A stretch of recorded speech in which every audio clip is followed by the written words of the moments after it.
আসসালামু আলাইকুম। আদিনাফে আপনাদের সবাইকে স্বাগত জানাচ্ছি। আমি কৌশিক। বরাবরের মতো আজকে আমি হাজির হয়েছি আপনাদের মাঝে নতুন আরেকটি ভিডিও নিয়ে। আজকে আমি দেখাবো কিভাবে নেক্সাস পে অ্যাপ দিয়ে অন্য ব্যাংকে টাকা ট্রান্সফার করতে পারেন। ভিউয়ার্স, আপনারা জানেন যে নেক্সাস পে অ্যাপটি ডাচ বাংলা ব্যাংকের, তাই ডাচ বাংলা ব্যাংক থেকে অন্য ব্যাংক অ্যাকাউন্টে কিভাবে টাকা ট্রান্সফার করতে পারেন খুব সহজেই সেটি এখন দেখাচ্ছি।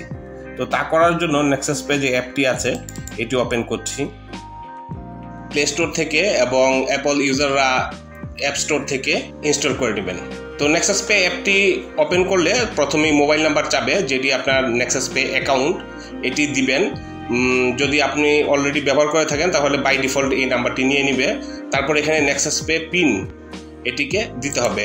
আমরা জানি সাধারণত এটি 6 ডিজিটের হয়ে থাকে। তারপরে লগ ইন এটিতে ট্যাপ করতে হবে। লগ ইন হচ্ছে, হ্যাঁ, অ্যাপে লগ ইন হয়ে গিয়েছে। এই যে এটি হচ্ছে আমার কার্ড, ডাচ বাংলা ব্যাংকের ডেবিট কার্ড। এখন এই অ্যাকাউন্ট থেকে আমি অন্য একটি ব্যাংকে টাকা ট্রান্সফার করা দেখাবো। তা করার জন্য এই যে উপরে বাম পাশে 3 ড্যাশ মেনু আছে, এটিতে ট্যাপ করতে হবে।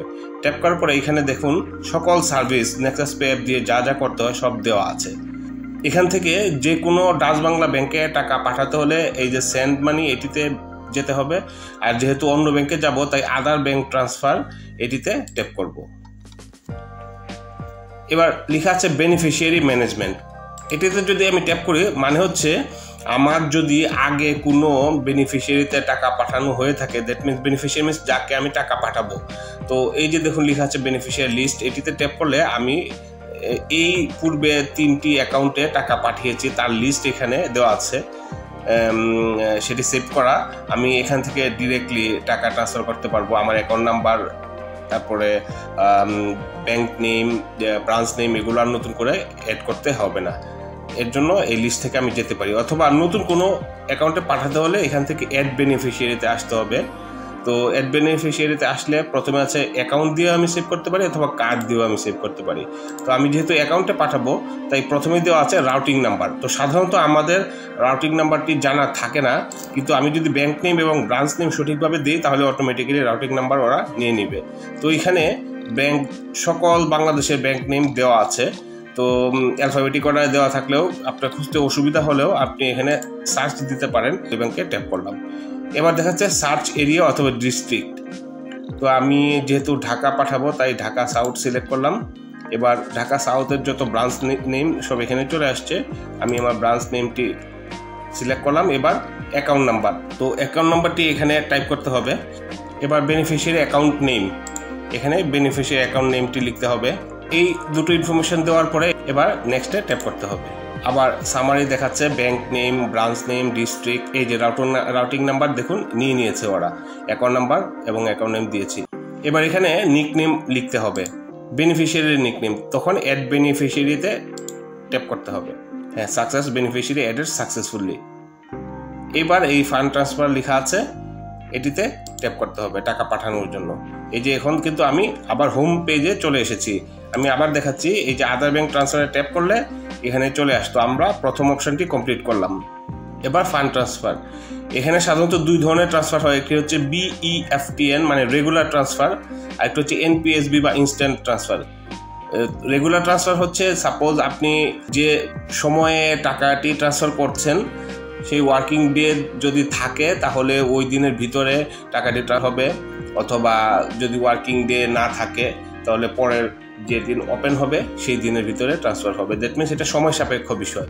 আর NPSB হচ্ছে ইনস্ট্যান্ট ট্রান্সফার। দ্যাট মিনস আপনি রাতে হোক আর ছুটির দিনে হোক আপনি ট্রান্সফার করলে ইনস্ট্যান্ট ট্রান্সফার হয়ে যাবে, তবে এটার ক্ষেত্রে কিছুটা চার্জ প্রযোজ্য। তো আমি NPSB ট্রান্সফার করবো তাই এটি ট্যাপ করলাম। এবার আমার দুটি কার্ড থেকে একটি সিলেক্ট করতে বলছে, কোনটি থেকে পাঠাবো, আমি এটি সিলেক্ট করলাম। এই যে বেনিফিশিয়ারি লিস্ট, এটা আমি আগেই দেখিয়েছিলাম, বেনিফিশিয়ারি লিস্ট এটি চলে এসেছে। আমি এটিকে পাঠাবো তাই এটিতে ট্যাপ করলাম। আমার কার্ড ডিটেলস দেখাচ্ছে, তারপরে যাকে পাঠাবো তার ডিটেলস দেখাচ্ছে। এবার অ্যামাউন্ট বসাবো।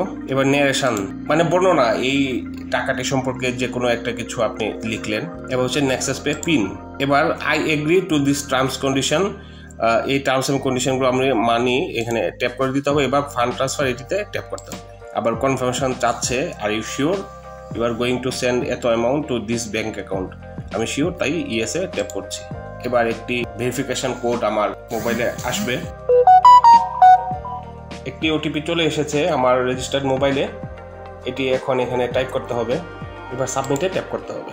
মেসেজ চলে এসছে এবং ফান্ড ট্রান্সফার সাকসেসফুল, টাইম এবং ডেট দেওয়া আছে। এবার ব্যাক টু হোম চলে আসলাম। এবার যদি আমি এই অপশান থেকে মিনি স্টেটমেন্টে যাই এটি চেক করার জন্য, তাহলে এই কার্ডটি চেক করলাম। এই যে দেখুন দেওয়া আছে এখানে আমার হিস্ট্রি দেওয়া আছে, তোর মধ্যে এই যে এত তারিখে এই টাকাটা, এখানে দেখুন এনপিএসবির জন্য 10 টাকা চার্জ করেছে, আর এই যে আমার অ্যামাউন্টটি এখানে দেওয়া আছে, এটি টাকা অলরেডি ডেবিটেড হয়ে গিয়েছে। আর এনপিএসবির জন্য ইনস্ট্যান্ট ট্রান্সফারের জন্য 10 টাকা কেটেছে। তাও ভালো, যে কোনো সময়ে টাকা ট্রান্সফার করা যায়। তো এই হচ্ছে বিষয়, এটি খুব সিম্পল। যদি আপনাদের ভালো লেগে থাকে তাহলে অবশ্যই একটা লাইক দিবেন এবং শেয়ার করে অন্যদেরকে দেখার সুযোগ করে দিবেন। আর যদি কোনো কিছু জানতে চান অথবা জানাতে চান তাহলে অবশ্যই কমেন্ট করে জানাবেন। আদিনাফ মানুষের দৈনন্দিন জীবনে নিত্য প্রয়োজনীয় কিছু বিষয় নিয়ে ভিডিও বা টিউটোরিয়াল করে থাকে। আমাদের পুরাতন সব ভিডিওগুলো দেখতে এবং নতুন নতুন ভিডিও পেতে অবশ্যই আমাদের ফেসবুক পেজটি ফলো করবেন এবং আমাদের ইউটিউব চ্যানেলটি সাবস্ক্রাইব করবেন। ধন্যবাদ, ভালো থাকবেন, আসসালামু আলাইকুম।